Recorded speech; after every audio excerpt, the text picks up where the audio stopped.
Hello, everybody. We'll just let folks come in from the waiting room.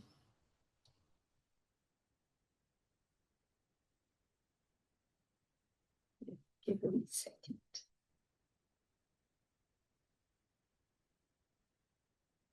Well, hopefully people will join us as we progress. We had another lovely high volume of interest for the final webinar for the year. I'm Sharon Frail. I'm the Professor of Health Equity and the Director of the Planetary Health Equity Hothouse here in the School of Regulation and Global Governance at the ANU.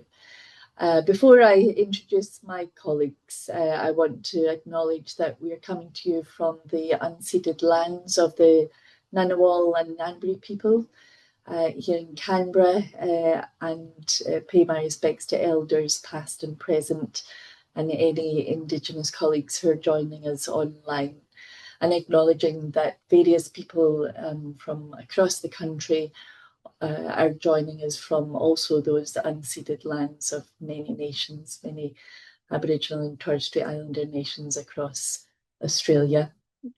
So this is our last Saving the World webinar for 2025.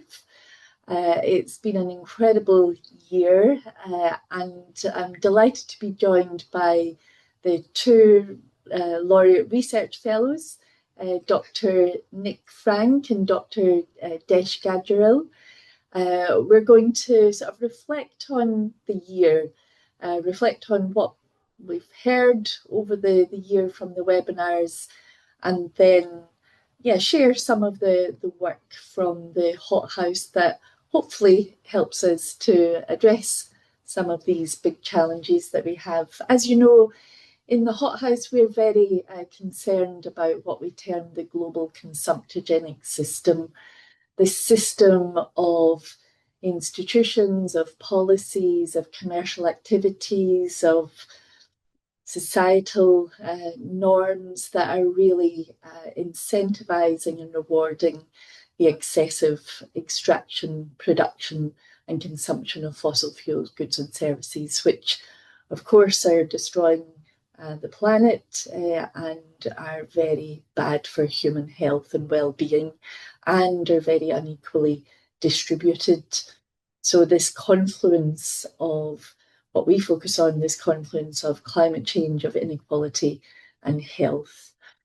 And we come at that in a number of different ways. We think about economic systems, we think about energy systems, and we think about food systems as three of the key cogs, if you like, in that consumptogenic system. But our focus is not so much on just looking at the problem, but really trying to understand the ways out of this situation. And of course, at the core of the pursuit of planetary health equity is recognising the need to address the unequal distribution of power, money, and resources.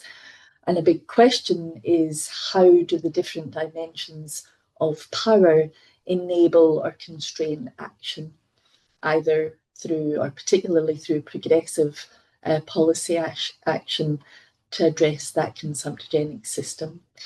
And in the webinars this year, we've sort of tried to curate the webinars to pay attention explicitly to this question of power, examining the power structures that's driving and obstructing action on planetary health equity. Because what we believe is that achieving planetary health equity is this power-saturated long game. So let me share, we've each got one slide. How's this for a challenge? We've got one slide. So let me just share that slide with you for me.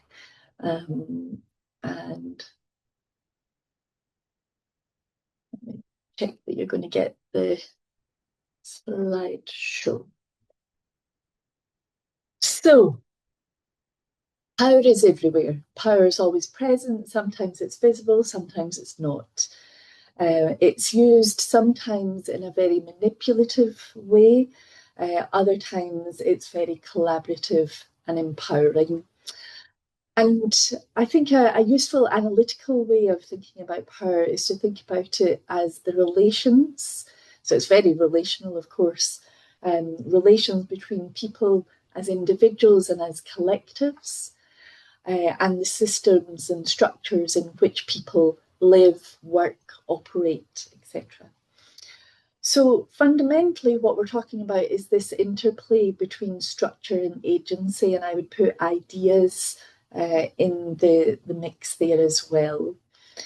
There are very many types of power. There's many forms of power. There's many spaces in which power dynamics play out. And it happens, of course, at various levels. What you see on the screen is a diagram, a conceptual way of thinking, of organising these different aspects of structure, agency, and ideas. We see, and you'll hear through the work and my reflections on the webinars, the different types, the structures of society that shape the actions and the thinking of actors and influence the functioning of institutions.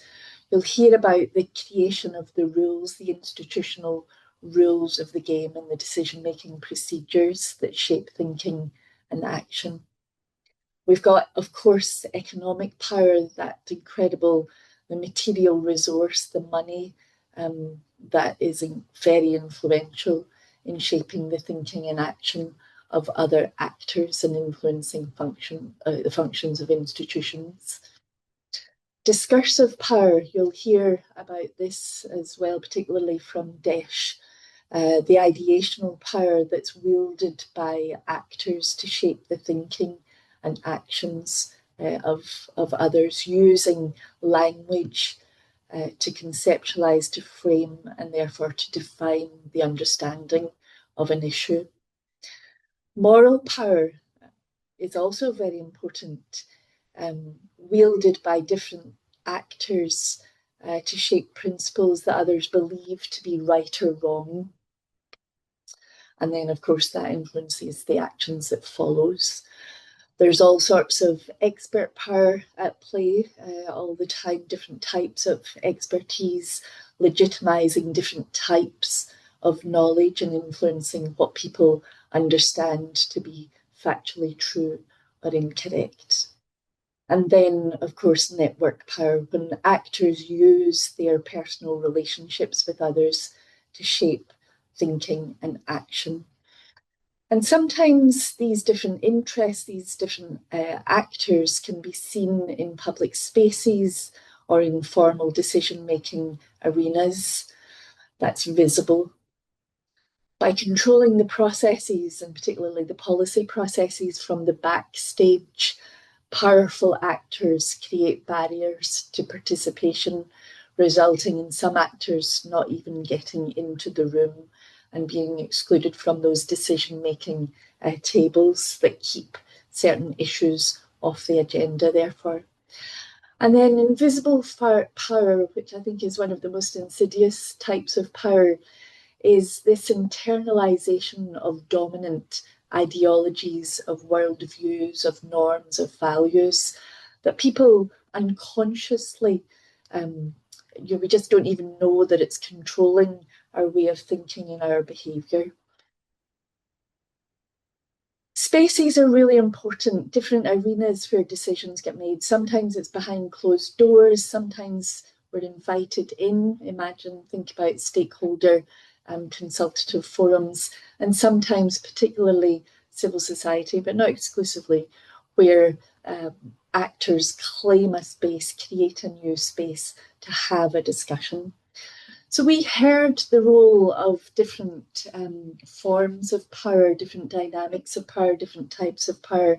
Colleagues were speaking about structural power of capitalism, of neoliberalism, of colonialism, of ageism, manifesting through the ideologies and discourses and the behaviours of state, market and civil actors. Kate Sievert and Jennifer Clapp revealed these power dynamics in food systems. Nick Benton explored structure and agency among extractive energy industries and communities in the Pacific. Sabrina Chakuri with DESH offered suggestions of how to rupture the power of dominant capitalistic systems towards a degrowth, a well-being economy. Structurally less powerful actors. We heard particularly about young people from Grace Arnott, about the voice of young people in climate action, but we also heard about the voices of people across the Pacific and small scale farmers trying to make use of existing or creating new institutional spaces and using their network and their moral power to push into those spaces and influence policy agendas. We heard Dave McCoy and Ashley Schramm explaining how power, privilege, and the lack of accountability in governance and policy systems creates and maintains the unequal distribution of material and non-material resources that are essential to the health and well-being of people. And then finally, Fran Baum spoke about how systems of production and consumption are reinforced through capitalist policy settings and how that gets under our skin and into our heads, creating alienation within and between societies, which ultimately manifests in health inequities. So examining these dynamics of power reveals the institutional factors that constrain or enable different actors' choices, behaviours, values, and ways in which they navigate and change their practices to achieve their goals.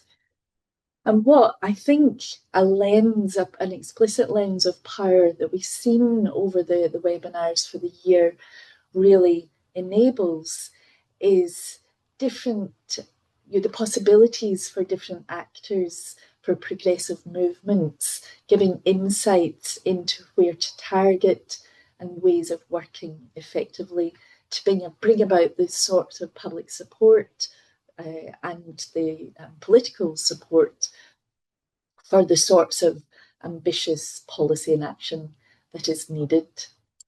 So I'm going to hand over now to Desh and then to Nick.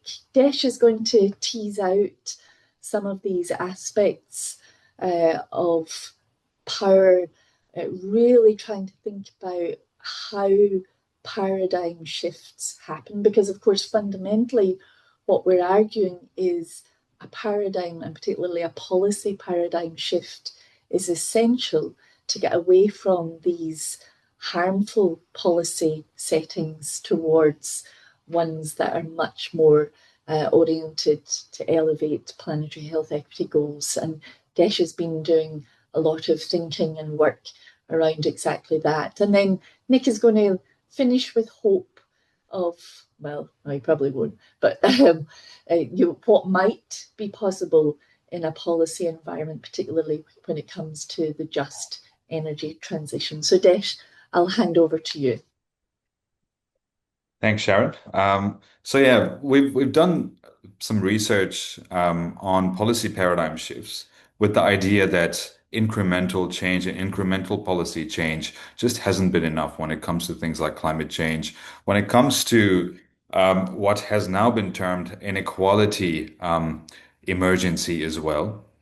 So there's a host of problems that we faced in this era of polycrises, and perhaps the best way to meet them would require the kinds of policy paradigm shifts that we often talk about in this webinar series and also in the research, hothouse research generally. So I'll present a slide which is basically what I guess I'll show first before describing it. So there's a lot going on there, as you might be able to see. Now, when we break it down, it kind of becomes a bit simpler. So what it is it's describing diverse pathways to policy paradigm shifts. So what we did is we asked the question, so what are the drivers of policy paradigm shifts. And we did a literature review, a narrative literature review, to find out what are the different types of drivers that have driven policy paradigm shifts in the past in different policy areas, from economic policy to energy policy, climate policy, health policy. And so we ran into about 62 peer-reviewed articles and around 70 cases of policy paradigm shifts. And after analyzing them, we found that all of them pretty much had triggers, change agents, and certain mechanisms of change involved in all cases of policy paradigm shifts. So we came up with this framework called a trigger agent mechanism framework, a TAM framework, which consists of different types of triggers, and I'll briefly touch on this as well, and different types of agents, change agents, and different types of mechanisms as well. And it's the combination, certain combinations of these triggers, agents, and mechanisms seem to be able to create policy paradigm shifts. And so we found in this case, with the 70 cases of policy paradigm shifts, we found around 10 pathways of policy paradigm shifts through this trigger agent mechanism framework, which then we broadly categorized into four broad types, which we called imposed policy paradigm shifts, ideationally driven paradigm shifts, politically constructed paradigm shifts, which combines instrumental power with ideational processes, and also structurally necessitated paradigm shifts as well. So let me just briefly touch on the TAM framework, trigger agent mechanism framework, so that we get a sense of how these different drivers combine to create policy paradigm shifts. So when it comes to triggers, I mean, it's well known in the literature that policy paradigm shifts generally come about after crises and and major problems and unrest and so forth. So that's a pretty well known thing in the literature. But we also found out that it's not just crises. Sometimes broader cultural change and also broader structural change, like technological changes, can also trigger policy paradigm shifts as well. So in this outer layer with the red layer, you can see that we have crises there and problems, which also include social problems and public discontent, which can be expressed through electoral change, for example. And then, as I talked about, broader change as well. So which can include, of course, cultural change, structural change, and broadly scientific paradigm shifts as well. So when there's a new economic theory or even a new, let's say, theory in science, that can kind of trigger changes in policy too. Now, with those triggers, they're not enough, though.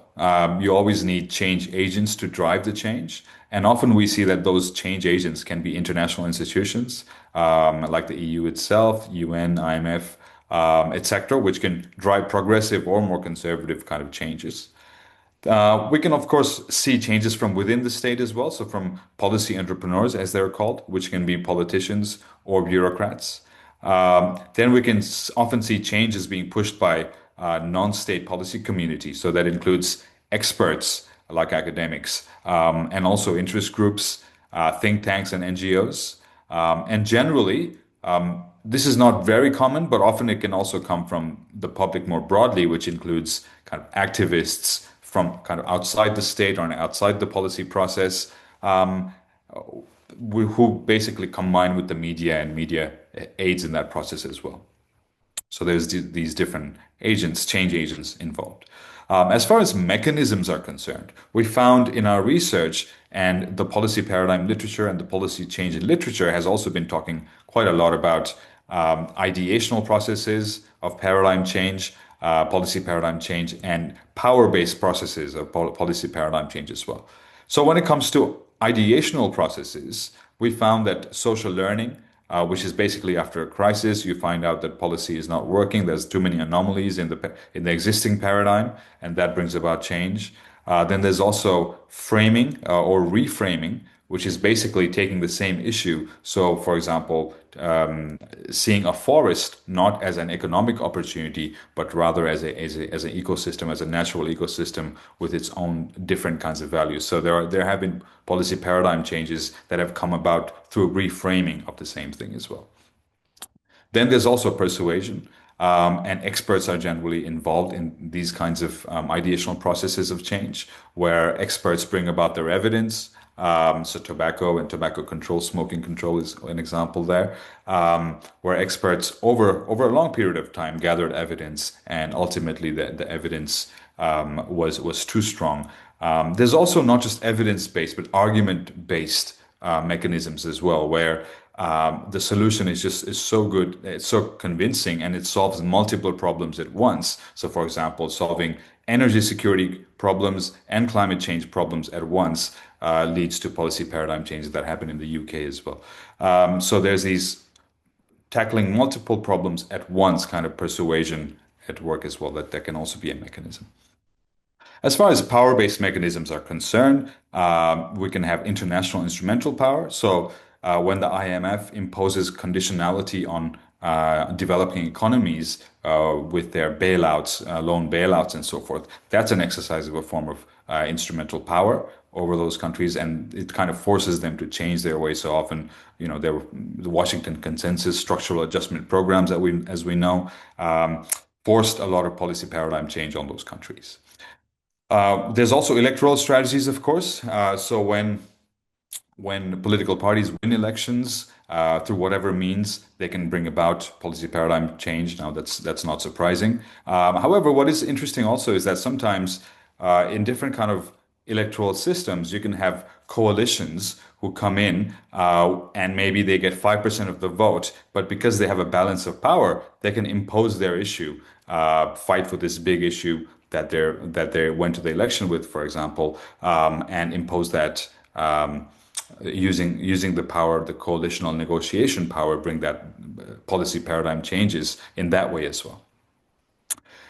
Then you have other like, political negotiations in parliament.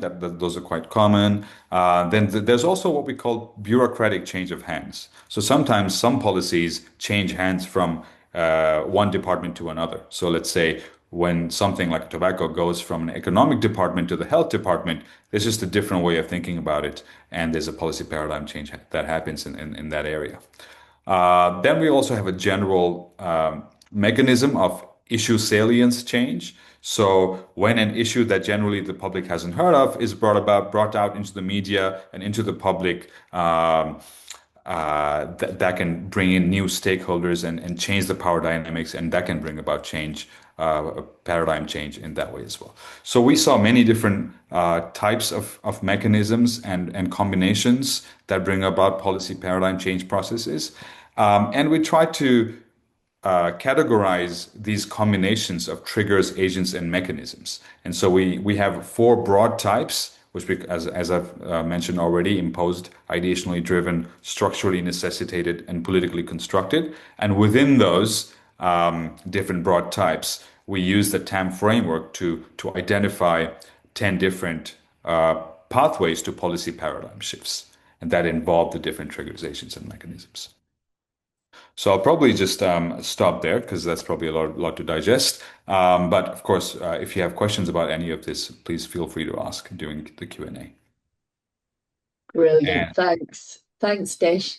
I might actually, there's a question from Anne, just so that it's sort of connected to your remarks before we go to Nick. Is that okay if we take yeah, it? So Anne Lawless says, can you comment on the interactions, overlaps, shuffling, and engagement between and among the actors, and this lovely language of the life world of the model that you're yeah. describing?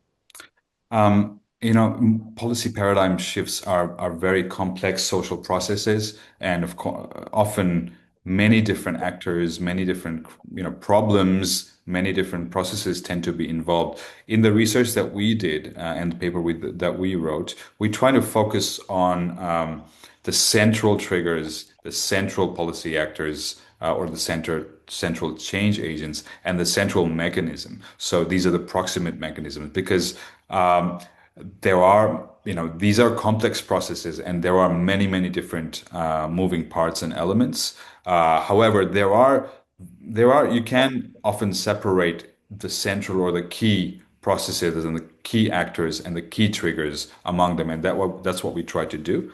And so that's how we came up with the different pathways.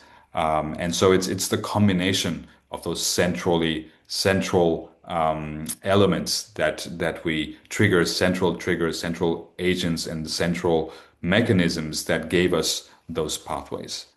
Um, yeah. And I suppose just worth to say that we're going to tease it out, and we're in the new year we'll be starting to do some empirical work that does exactly that, as Desh was just saying, looking at those interactions. So more to come, and there will be a paper coming out, but there is a working paper. Amy has just popped the details in the chat. If people wanted to see, Desh has laid it out beautifully in that working paper. So great. Well, so like if more questions, keep them coming. But I'll move on to Nick now. Slightly different tack. Nick has been really examining this sort of largely hidden but very, very important role of these export credit agencies, public energy financing. Who knew? And the possibilities are fantastic, but I have to say I'm slightly terrified at the way they're going, and Nick's going to tell us why. So over to you, Nick. Great. Thanks, Sharon. Let me just share a slide quickly. Can everyone see that? Yep. Yeah, Okay, perfect. Yeah, maybe just to give this work a little bit of context and to tie it into Desh's comments. I mean, I get the sense that the world has kind of been stumbling from crisis to crisis over the last 2 decades, whether that's the GFC, COVID, rising geopolitical tensions, accelerated climate change, breakdown of multilateralism, heightened levels of inequality, etc. It kind of makes me think of that Billy Joel song, "We Didn't Start the Fire." And what we've seen over that period is that the state, as it has historically done, is stepping in to manage these crises in various ways and with kind of mixed results. And there's the potential that this will give rise to a new paradigm of kind of state capitalism. And state capitalism isn't necessarily progressive or conservative by its nature. I think what is important is the kind of the purpose, the method, the objective, and the aim of state interventions in the economy. And so what we're seeing globally is that states across all sorts of different types of economies, from kind of really laissez-faire economies that we find in the Anglo-Saxon world to more command-style economies, the state is increasingly serving as a promoter, a supervisor, and an owner of capital. I mean, even in the United States, you have the US government, which now owns 10% of Intel. I mean, more specifically than that, we're seeing an expansion of state-owned and state-controlled corporate entities. So, for example, sovereign wealth funds, which is one of the areas of work we're going to take forward in the next year or so, they are now, by the latest data, about 176 sovereign wealth funds globally, which is 6 times the number they were 20 years ago. 20 years ago, they controlled about $1 trillion worth of assets. Now they control close to $12 trillion worth of assets. We see a similar story when it comes to national development and policy banks. Currently, they control about $49 trillion in assets. Export credit agencies, which I'm going to talk about in more detail in a second, is hugely influential in global trade. It supports something like $28 trillion worth of global trade. Estimates suggest that 80 to 90% of international trade is supported in one way or another by export credit agencies. So, similar story for state-owned enterprises. they control about $45 trillion worth of assets, half of global GDPs. And this is up from about 13 trillion 2 decades ago. So we are seeing the emergence of new forms of state intervention and state control in the economy. I'll talk a little bit about energy more specifically. So you hopefully can see the network diagram that I have up that looks at fossil fuel investments by export credit agencies. So export credit agencies are this unique class of public bilateral financial institution that basically supports it, that nominally supports exports. That's what they were set up to do. But as you'll see in a second, they increasingly their investment decisions are being conditioned by other things other than purely commercial logics. So why should anyone care about export credit agencies other than, I guess, trade nerds? One is that they have significant financial firepower at their disposal when it comes to investing in energy infrastructure. They invest more than the IFIs, the international financial institutions, your World Banks, your IMFs, etc., as well as the regional development banks. And effectively, they de-risk private sector investment. So they can crowd in private sector investment. And they've done this very effectively in the fossil fuel space. And by the same token, by crowding in private investment, they have the potential to lock in countries into particular energy mixes, whether those are fossil fuel dependent or renewable dependent. And ECAs also, I think, are a symptom or a tool of these broader trends in state capitalism. So if you care about paradigm shifts, they are a potential avenue for it. And then if you care about geopolitics or geoeconomics, they're a tool that's being increasingly used in an era of increased competition between states. Okay. But talking about the specifics of ECAs. So what we've seen over certainly the last decade in fossil fuels is that interventions by states through their ECAs have supported the creation of a largely integrated fossil fuel network where capital can move freely through the network. Countries are willing to take investment from geopolitical rivals. So countries are quite happy to take fossil fuel investments from both the United States and China, for example. For renewables, it looks slightly different. A couple things to note here. One is that there has been expansion in renewable energy lending, but it's starting from a much lower base than fossil fuel investments. And what you can see from the renewable energy network in 2022 is that there are signs of fragmentation and clustering amongst a group of countries that we don't really see in the fossil fuel network, which suggests that despite the expansion that we're seeing in renewables, that expansion is being driven by kind of non-commercial logics. And increasingly, I think those logics are security related, as well as climate change related.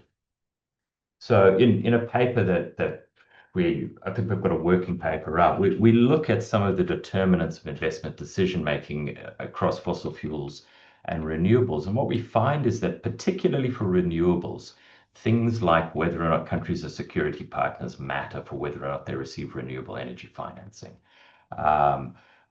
We also see democracy being particularly important as a determinant of investment decision making. And we see a kind of a follow the leader dynamic, what we term portfolio emulation in the renewable energy space. And the big implication of all of that is that we're seeing the formation of renewable energy clubs. So if countries are not democracies, they're not security partners, they're not geographically proximate, and they don't have there isn't another lender that has kind of led the rest of the ECA pack into investing in that country, the chances of them receiving renewable energy investment are pretty low. So if that trend continues, there is the potential that the countries with the greatest energy needs, particularly low income and middle income developing economies, will be locked out of the transition. And that fossil fuels will step in and fill their energy gaps. So that's the case of export credit agencies. We're seeing something kind of similar for development banks, with a lot of development bank lending actually going towards advanced economies and not to developing economies. The other thing to note with development banks is that the shift to renewables has actually been faster for development banks relative to export credit agencies. I mean, I think that that commercial logic that underpins ECAs is much stronger than it is for development banks. Now, Sharon asked me to finish on a kind of note of hope, so I'll try my best. It's not my natural kind of position as an economist by training. One of the things that does give me some hope is that we've found that there are quite strong cross-network effects. So countries that have received fossil fuel financing make for more attractive destinations for renewable energy investment, which I think is a good thing.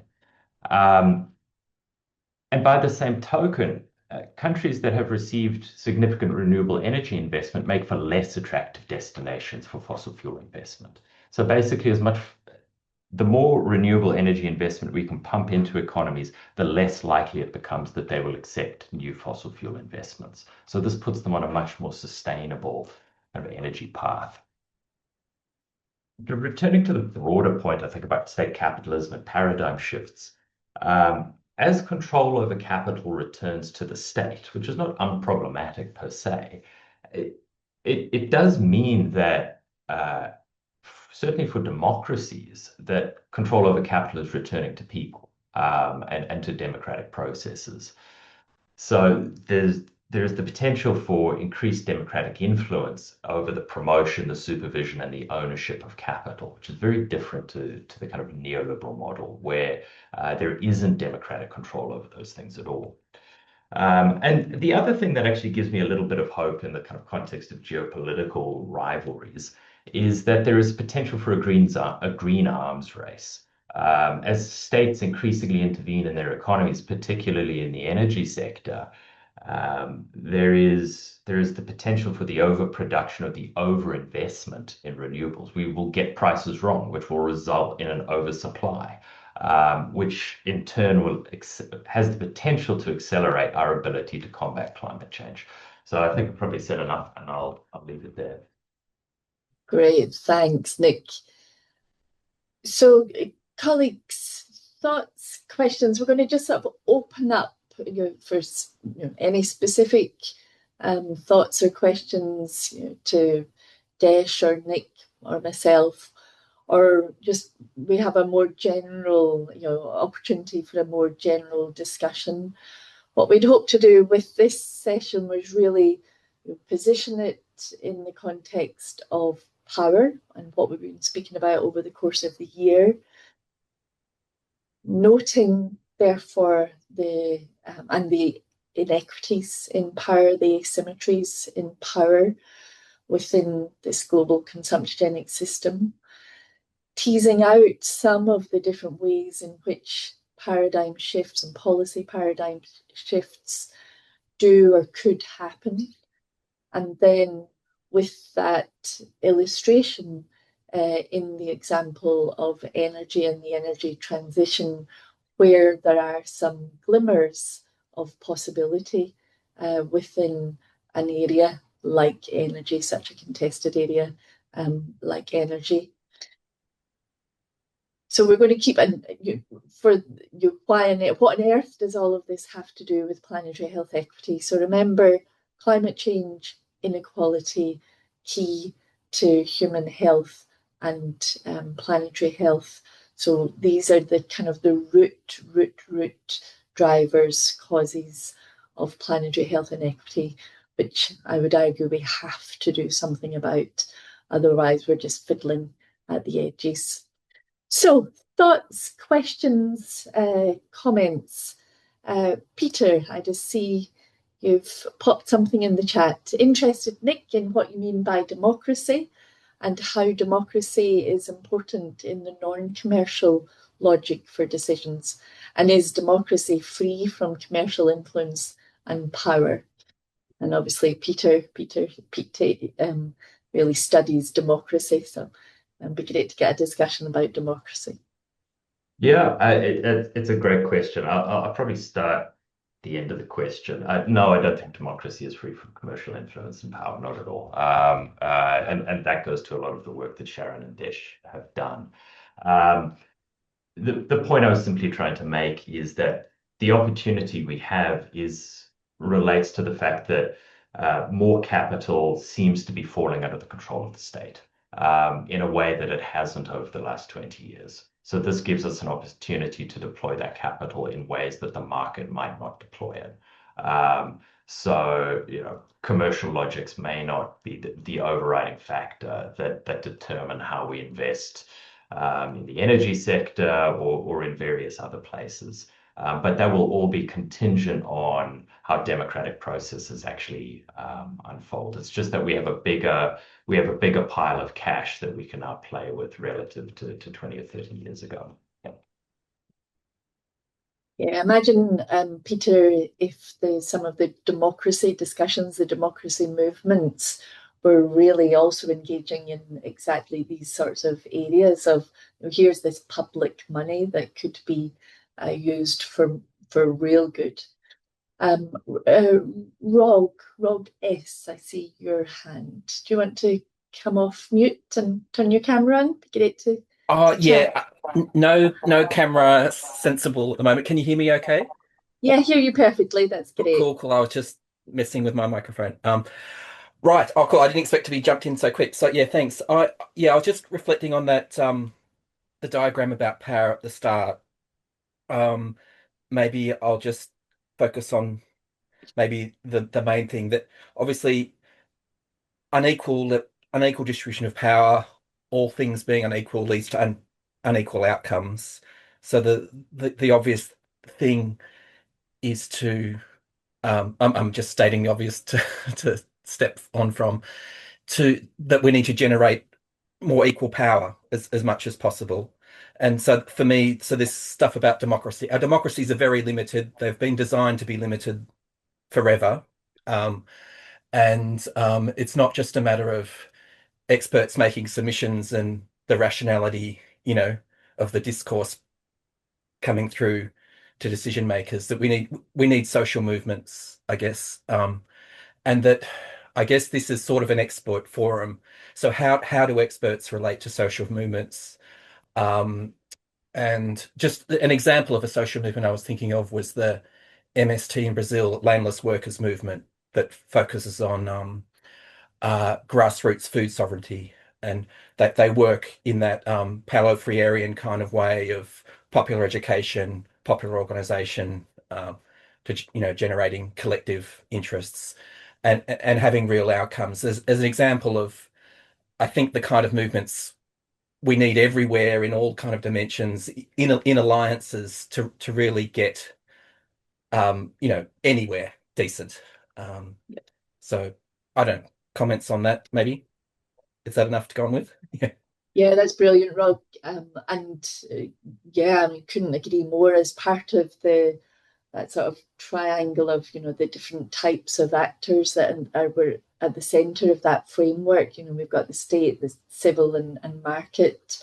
Um, and we know certainly historically, and as part of the literature that Desh was looking at for what has enabled these policy paradigm shifts in countries around the world, then of course those actors in that collective sense that you were noting, social movements, the importance of perhaps the more formalised NGO space, the then sort of pushing into other forms of state type entities.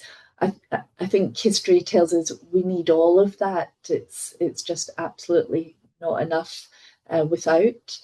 And if you think of what just happened recently through the rising tide, the blockades up in Newcastle, year after year after year of that movement growing and building. And there's different perspectives on how how that happens, how it doesn't happen. But that's creating movement, that's creating change. It will lead to something. And it's that ongoing collective action. So yeah, really, I suppose I'm just saying I couldn't agree more. Desh, did that come up strongly, do you recall, in the review of the literature? Um, for some of those policy paradigm shifts that we saw, the role of social movements in really pushing for that. Yep.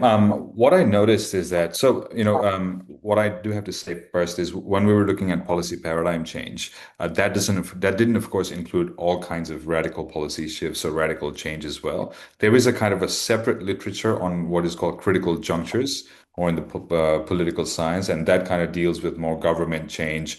The kinds of like Gen Z revolutions we've seen more recently, that of course can lead to major changes and of course policy paradigm change in many areas. So there are those types as well. But in more advanced democracies where we see social movements kind of not maybe in the mainstream as such, but kind of like rising tide, where there are 10,000 people, 20,000 people involved in social movements. Often, the way they seem to trigger policy paradigm change is when they have support from others. So when they have support, let's say from experts, or when they have support from international organizations, when they have support from courts. So often, I haven't seen social movements so much triggers policy paradigm shifts on their own, unless they become a very wide social movement. So it's, a society-wide kind of movement that we might even then start calling discontent, public discontent.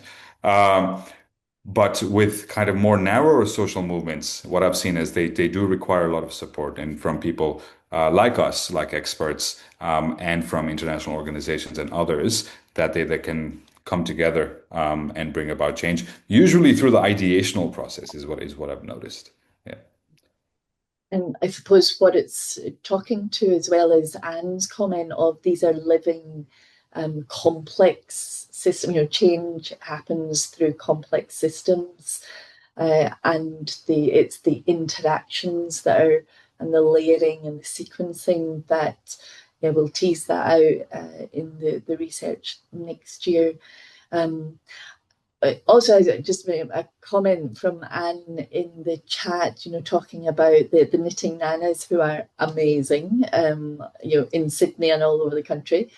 But I think an important point is there's not social movements and experts. They're not separate entities.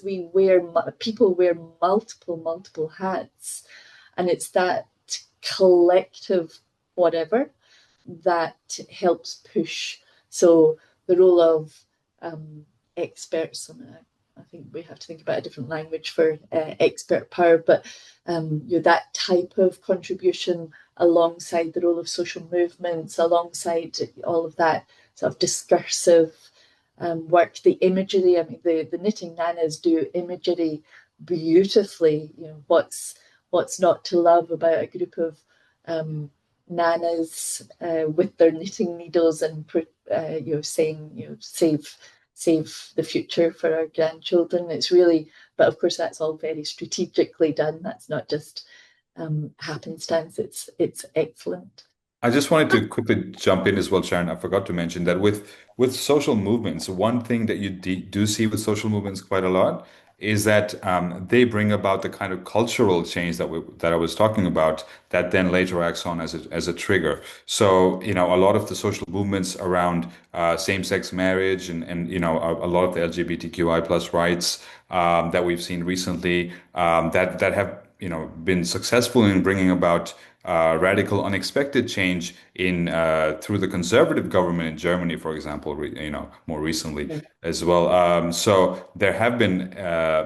That's the role, I think, one of the roles that social movements play is that they contribute to broader cultural change that can then act as a trigger Yeah, for paradigm change. Yeah. yeah, great point. Other thoughts or questions from colleagues who are joining us online? Jodie, hi Jodie. So as we're academics, I'm interested in whether and how the role of evidence came up in the literature review. This is for your Desh. and whether there was explicit discussion of how power and expert evidence interact in policy change. Yeah, that's a great question, Jody. And we do see quite a bit of, so one of the ones is at the international stage. What we've noticed is there were changes recently in the intellectual property space with developing economies getting more rights into the intellectual property space, and academics actually played a pretty important role in that one by presenting evidence of the evidence against kind of the claims that were being made by the old kind of more free market type investment protection type arguments that were being put out before. Similarly, tobacco or smoking or the smoking ban, expert evidence played lot of evidence, sorry, a big role there as well. So that's another instance. There has been actually the combination that you talk about, which is the combination of expert evidence and instrumental power that has prompted policy paradigm change as well. So one example has been the ban or the strong regulation of ultra processed foods and sugar, and especially marketing related in Chile and in fact partly in the UK as well through Boris Johnson, in fact. And in this case, there was a combination of expert evidence against marketing of ultra processed foods to kids, and of course negative health outcomes, and how that was then taken forward by prime ministers and strong politicians in high levels in this case, and how they then negotiated with their parties to bring about those changes. So there are many instances where expert evidence and expertise on its own can bring about change, mostly like in a central way, and often in combination with power, political power as well. Jodie, I don't want to put you on the spot, but you've been involved in sort of food systems and food equity work for a number of years. You've seen these sort of power plays these power dynamics happen in global food systems. Any reflection? I suppose I am thinking about that sort of constant interaction of these different factors that create change, that create policy to happen. If I say I don't want to put you on the spot, and I'll also ask the same of Nick, just about this interaction. So Nick, you've sort of described how these export credit agencies, so here they are, here's this public money, public finance mechanism sits tightly close to, if not known by, but tightly close to sort of trade, international trade and investment. And there is some movement happening within the trade investment world to think about, I am thinking about food, discussions about chapters in trade agreements on healthy and sustainable food systems, environmental impact assessments required to be done on some trade agreements. Any sense of how some of the movement, sort of progressive movement that's been happening in the trade and investment world, albeit tiny, how that might be leveraged into this area that I think is fundamentally important for planetary health equity? Yeah. I mean, trade and investment is this incredibly technical area and the technical nature of the work, I think, sometimes serves as a barrier to progressive interests that don't have the capacity to employ an army of trade lawyers, trade experts, etc., because we can be quite expensive. And but when experts have actually been willing to intervene, they've kind of served, I think, as a counterweight to some of that corporate influence that is incredibly powerful in the trade and investment space. When countries sign free trade agreements, the first people they call are their major exporters, which are large corporations that will then have their legal teams basically submit the stuff that will go into tariff schedules or service schedules or rules around intellectual property or whatever it is. Uh, where success has happened, I think it's been because the kind of the quiet politics of trade and investment policy has become noisy. People have been aware of it.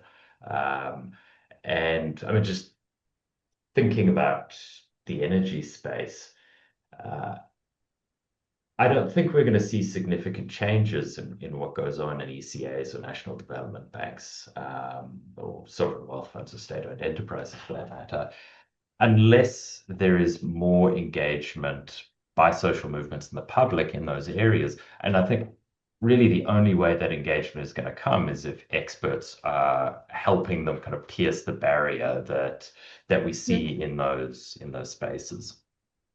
Yeah, yeah, great. So, folks, if you're online still wondering where to invest your energy next year, that's definitely one of them. Engage, get into those spaces where just shine a light on those places.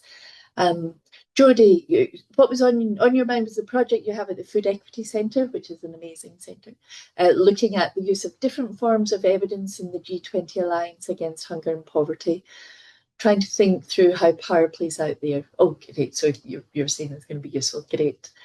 Rob, did I see your hand up again? Yep. Oh, yeah. A question came to mind just from the last comment of the speaker. I remember the multilateral free trade stuff from a couple of decades ago, around the whole the movements against corporate globalization, that kind of politics, and a lot of what the free trade agreement, these either multilateral or, oh, sorry, something went just funny, a multilateral agreements, they were about sort of freedom for capital or rights for capital, and there seemed to be an attempt to put almost like a global constitution for transnational capital's rights into that's what a lot of these agreements were about. And I've lost track about where that's at now through these more, I guess, bilateral agreements. Does that, yeah, previous person, can't remember their name, have a comment on where those processes, if they agree, and where those processes are at now? Yeah, so Nick. Yeah, Nick. Absolutely. I mean, I agree with the point that kind of first generation of modern free trade agreements was really about protecting capital in one way or another. I think what we've seen over the last couple of years as the multilateral system has effectively ceased to function, and B, with rising tensions between states, is that capital is being disciplined by states in different ways. So, for example, we've seen the rise of investment screening among certainly advanced democracies. It's much harder to invest. We've seen, for example, the European Union moving away from bilateral investment treaties. I mean, bilateral investment treaties were really the brainchild of states that were concerned about protecting capital. And so to my mind, it marks a real step away from that logic that dominated about 20 or 30 years ago. All of that said, I mean, capital is still incredibly powerful. It will fight probably a very effective rearguard action when it comes to state intervention, state constraints over its ability. And I think we'll see a lot of variation across states in terms of how effective they are at disciplining capital in the trade and investment context. Yeah. Cool. Thanks a lot. Well, so colleagues, I think I'm going to bring us to a close now. Thank you so much to people for joining us. Over many people I know join us on a monthly basis over the course of the webinars. We really, really appreciate you connecting in with us. A huge thanks to Nick and to Desh for their remarks here and then for their research more broadly.